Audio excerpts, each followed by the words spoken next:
అందరికీ నమస్కారం. Welcome back to our channel. Friends, ఈ వీడియోలో మీకు నేను కేవలం 10వ తరగతి అర్హతతో ఎలాంటి పరీక్ష లేకుండా కేంద్ర ప్రభుత్వ ఉద్యోగం పొందే అవకాశం కోసం చెప్తున్నాను.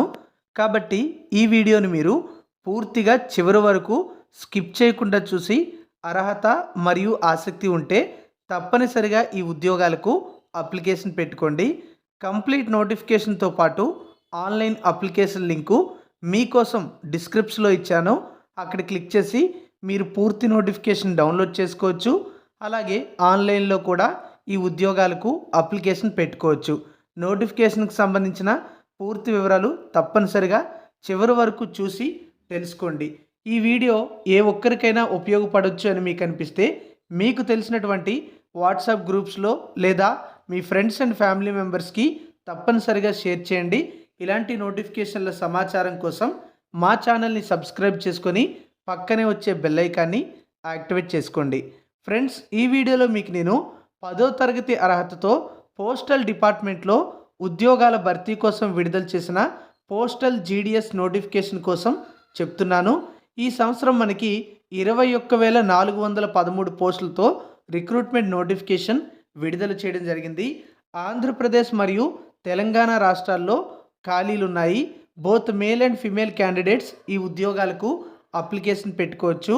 ఈ ఉద్యోగాలలో ఏపీకి ఎన్ని పోస్టులు ఉన్నాయి, తెలంగాణకి ఎన్ని పోస్టులు ఉన్నాయనేది వీడియో ఎండింగ్లో మీకు నేను దానికి సంబంధించినటువంటి వేకెన్సీ లిస్ట్ కూడా చూపిస్తాను. ఇక్కడ మీరు చూసుకుంటే పోస్టల్ డిపార్ట్మెంట్ నుంచి అఫీషియల్గా ఈ నోటిఫికేషన్ అయితే జారీ కావడం జరిగింది. గ్రామీణ డాక్ సేవక్ అనే ఉద్యోగాల భర్తీ కోసం జనవరి 2025 రిక్రూట్మెంట్ నోటిఫికేషన్ ఇప్పుడు మనకు విడుదల చేయడం జరిగింది. ఈ నోటిఫికేషన్స్ అనేవి ప్రతి సంవత్సరం 2 సార్లు విడుదల చేస్తారు. అందులో ఒక నోటిఫికేషన్ ప్రతి సంవత్సరం జనవరిలో, మరొక నోటిఫికేషన్ ప్రతి సంవత్సరం జూలైలో విడుదల చేస్తారు.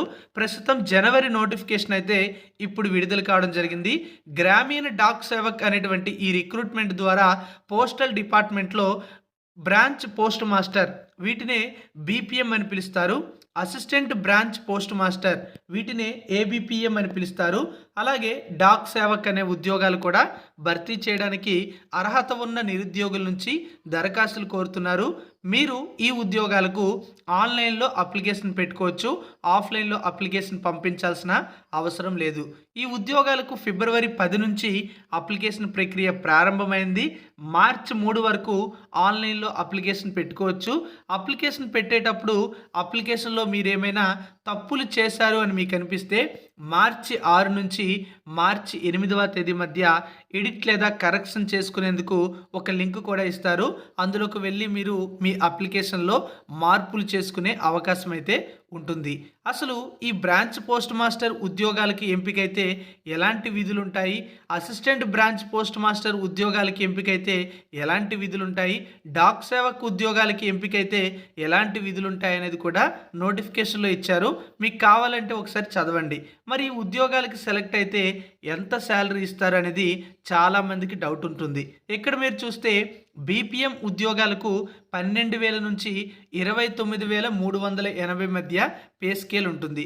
ఏబిపిఎం లేదా డాక్ సేవక్ ఉద్యోగాలకు 10,000 నుంచి 24,470 రూపాయలు పెర్ మంత్ వరకు కూడా పే స్కేల్ అయితే ఉంటుంది. అయితే ఇక్కడ మీకు బేసిక్ పే అయితే మీకు నేను చెప్తున్నాను.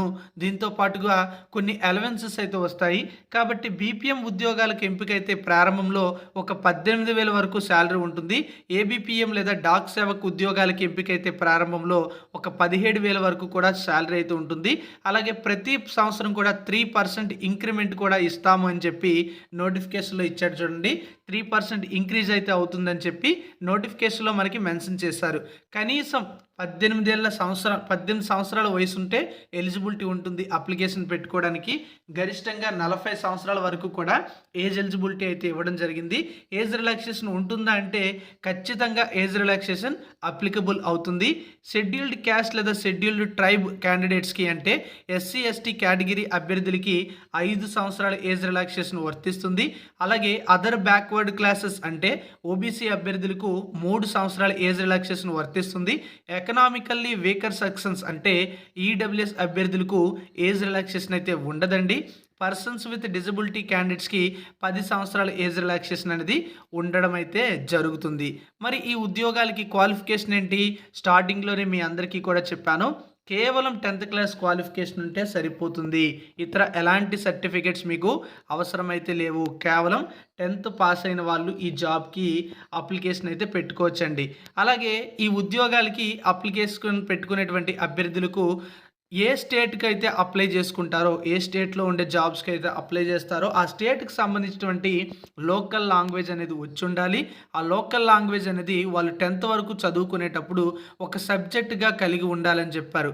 మీరు ఏపీ, తెలంగాణలో ఉండే స్టేట్స్‌కి జాబ్స్‌కి అప్లికేషన్ పెట్టుకుంటే తెలుగు లాంగ్వేజ్ అనేది మీరు 10th లోపు చదువుకొని ఉంటారు కాబట్టి, తెలుగు అనేది మీకు వచ్చు కాబట్టి ఈ ఉద్యోగాలకు మీరు ఈజీగా అప్లికేషన్ అయితే పెట్టొచ్చు. మరి ఈ జాబ్స్‌కి అప్లై చేయాలంటే కంప్యూటర్ నాలెడ్జ్ ఉండాలి, సైక్లింగ్ వచ్చుండాలి, ఎడ్యుకేట్ మీన్స్ ఆఫ్ లైవ్లీహుడ్ అనేది కూడా కలిగి ఉండాలని చెప్పారు. అంటే మీకు కంప్యూటర్ నాలెడ్జ్ ఉండాలి, సైక్లింగ్ అనేది వచ్చి ఉండాలి, కానీ సర్టిఫికేట్స్ ఇవేమీ కూడా అవసరమైతే లేదు. రిజర్వేషన్స్ ఉంటాయంటే ఖచ్చితంగా అన్ని రకాల రిజర్వేషన్స్ కూడా ఈ ఉద్యోగాల ఎంపికలో నిర్వహించడం అయితే జరుగుతుంది. ఎలాంటి రాత పరీక్ష ఉండదు. కేవలం ఆన్లైన్లోనే అప్లికేషన్ అయితే పెట్టుకోవాల్సి ఉంటుంది. ఎలా మరి సెలెక్ట్ చేస్తారు అంటే, ఎవరైతే అభ్యర్థులు అప్లికేషన్ పెట్టుకుంటారో వాళ్ళ యొక్క మార్కుల ఆధారంగా ఆటోమేటిక్గా సిస్టమ్ జనరేటెడ్ మెరిట్ లిస్ట్ అనేది తయారు చేసి షార్ట్ లిస్ట్ చేస్తారు. వాళ్ళకి మాత్రమే సెలక్షన్ ప్రాసెస్లో భాగంగా సర్టిఫికేట్ వెరిఫికేషన్కి అయితే పిలవడం జరుగుతుంది. సర్టిఫికేట్ వెరిఫికేషన్కి వెళ్ళే సమయంలో క్యాండిడేట్స్ వారి యొక్క ఒరిజినల్ సర్టిఫికేట్స్, అదేవిధంగా 2 సెట్ల జిరాక్స్ కాపీలతో డైరెక్ట్గా వెళ్ళి వెరిఫికేషన్ కంప్లీట్ చేసుకోవాలి. మరి సెలెక్ట్ అయినట్టుగా ఎలా తెలుస్తుంది అని కూడా చాలామంది నాకు అడుగుతూ ఉన్నారు. ఇక్కడ మీరు చూసుకున్నట్లయితే మీరు అప్లికేషన్ పెట్టేటప్పుడు ఇచ్చినటువంటి మొబైల్ నెంబర్ లేదా మెయిల్ ఐడికి వాళ్ళు SMS లేదా ఈమెయిల్ ద్వారా సమాచారం తెలియజేస్తారు. మీకు SMS అనేది పోస్టల్ డిపార్ట్మెంట్ నుంచి GDS పోస్టులకి మీరు సెలెక్ట్ అయ్యారు అని వచ్చినట్లయితే మీకు జాబ్ వచ్చేసినట్లే. అప్పుడు మీరు ఏం చేయాల్సి ఉంటుంది? ఒరిజినల్ సర్టిఫికేట్స్తో 2 సెట్ల జిరాక్స్ కాపీలతో డైరెక్ట్గా వెళ్ళిపోతే సరిపోతుంది. అవి ఏ డాక్యుమెంట్స్ అంటే, ఈ డాక్యుమెంట్స్ అన్నీ కూడా పట్టుకొని వెళ్ళి సర్టిఫికేట్ వెరిఫికేషన్ కంప్లీట్ చేసుకుంటే మీకు జాబ్ అయితే వస్తుంది, మీకు పోస్టింగ్ అయితే ఇచ్చేయడం జరుగుతుంది.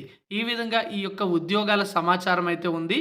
సో మీకు ఈ ఉద్యోగాలకు ఎలిజిబిలిటీ ఉంది, మంచి మార్కులు ఉన్నాయి, 10thలో ఎక్కువ మార్కులు ఉన్నాయంటే అప్లికేషన్ పెట్టుకోండి, ఖచ్చితంగా జాబ్ వస్తుంది. అప్లికేషన్ ఫీజు అనేది 100 రూపాయలు మాత్రమే ఉంటుంది.